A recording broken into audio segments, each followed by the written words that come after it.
Salam sejahtera di dalam Tuhan. Saudara-saudara yang kekasih, salam sehat. Semoga semua dalam keadaan sehat dan baik.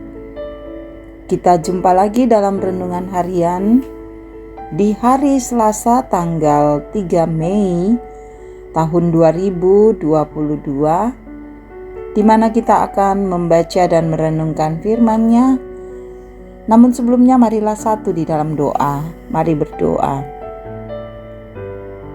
Kalau kami merindukan petunjuk dan juga arahan daripadamu Tuhan, tidak lain dan tidak bukan bahwa firman-Mu lah yang akan kami dengarkan untuk menjadi pelita dan suluh dalam hidup kami.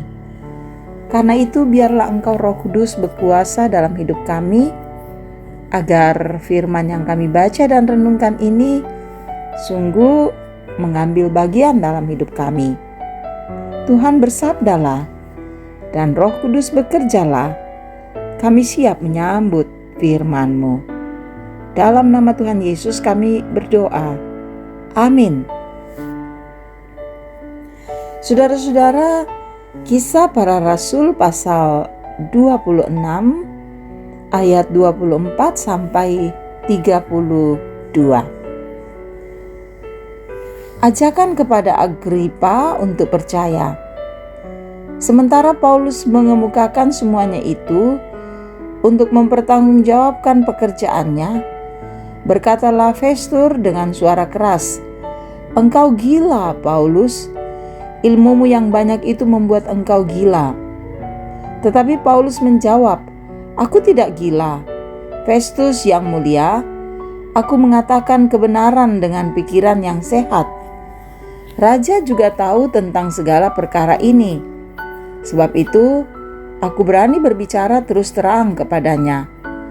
Aku yakin bahwa tidak ada sesuatu pun dari semuanya ini yang belum didengarnya. Karena perkara ini tidak terjadi di tempat yang terpencil. Percayakah engkau, Raja Agripa, kepada para nabi? Aku tahu bahwa engkau percaya kepada mereka." Jawab Agripa, "Hampir-hampir saja kau yakinkan aku menjadi orang Kristen." Kata Paulus, "Aku mau berdoa kepada Allah supaya segera atau lama-kelamaan bukan hanya engkau saja, tetapi semua orang lain yang hadir di sini dan yang mendengarkan perkataanku menjadi sama seperti aku, kecuali belenggu-belenggu ini."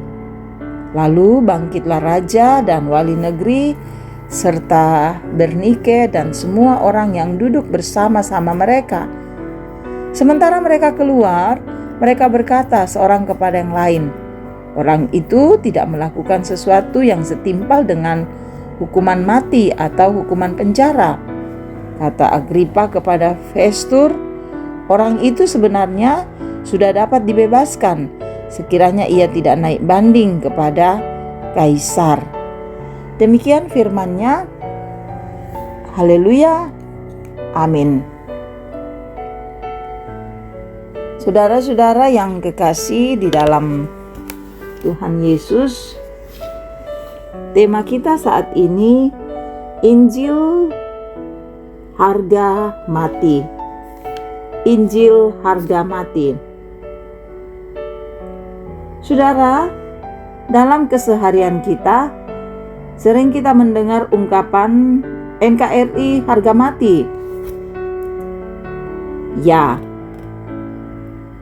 kelompok nasionalis dan kita semua yang mencintai kemajemukan dan persatuan serta Pancasila dan Undang-Undang Dasar 45 akan setia dan tegak lurus memperjuangkan kesatuan atau Negara Kesatuan Republik Indonesia.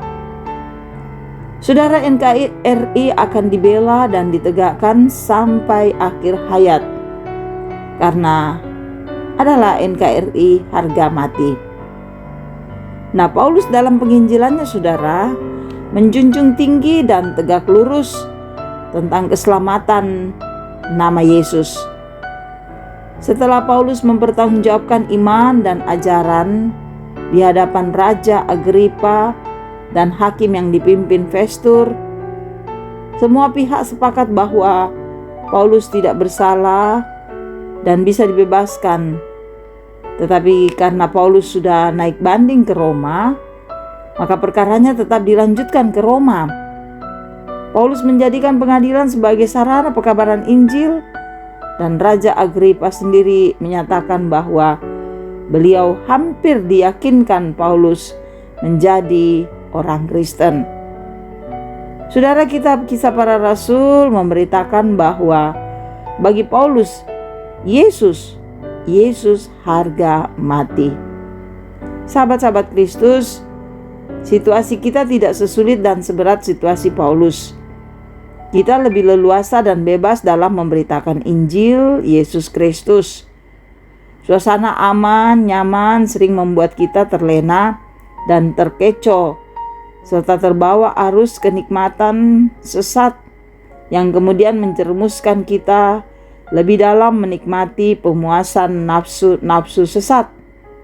Kita tidak perlu mencari-cari kesulitan dan penderitaan, tetapi kita mesti waspada atas kenyamanan dan kompromi-kompromi murahan dengan situasi kenyamanan yang sesungguhnya mengaburkan nilai-nilai iman Kristen.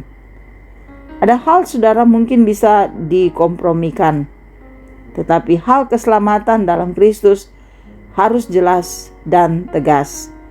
Sekali lagi, bahwa di dalam Kristus keselamatan harga mati, kabar sukacita harga mati, tidak dapat ditawar-tawar.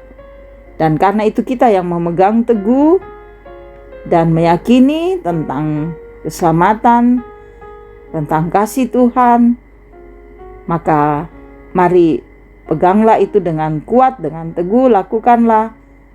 Maka kita akan memperoleh ketenangan, dan juga kita akan merasakan kekuatan di dalam menikmati kasih-Nya. Amin. Mari berdoa. Terima kasih untuk kebenaran firman yang boleh kami dengarkan, untuk kasih-Mu bagi kami. Tanamkan dalam hati kami agar kami dapat wujudkan. Berkatilah seluruh hidup kami dan keluarga kami. Berkati perjuangan anak-anak kami dalam proses pendidikan dan pertumbuhan.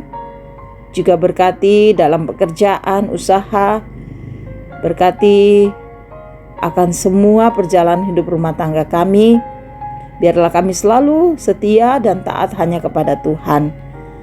Bimbing, sertai, dan jaga kami, biar hidup kami berkenan bagi-Mu. Dalam pergumulan-pergumulan kami, Tuhan hadir untuk menopang. Dalam sukacita kami, Engkau sempurnakan. Kiranya hidup kami sungguh kami jalani hanya karena Tuhan yang bersama dengan kami dan membuat kami tenang menghadapinya. Berkati untuk semua pemberita firman-Mu. Berkati untuk setiap orang tua kami yang berada dalam usia emas. Berkati untuk pelayanan yang dilakukan oleh bangsa dan negara kami kepada masyarakat, pemerintah kami, agar terus kuat dalam mengangkat dan mengerjakan pelayanan. Berkati setiap orang mendengarkan firman ini, dan juga berkati kehidupan kami agar damai sejahtera menjadi milik kami.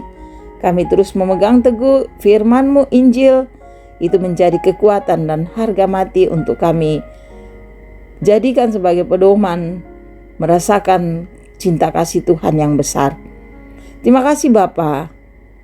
Dengarkan doa kami bermohon hanya di dalam nama Tuhan Yesus, Juru Selamat dan Penebus dosa kami. Amin. Terima kasih saudara-saudara boleh mendengarkan renungan ini. Kiranya firman ini menjadi berkat bagi saudara-saudara dimanapun saudara-saudara berada. Tuhan Yesus memberkati. Salam sehat,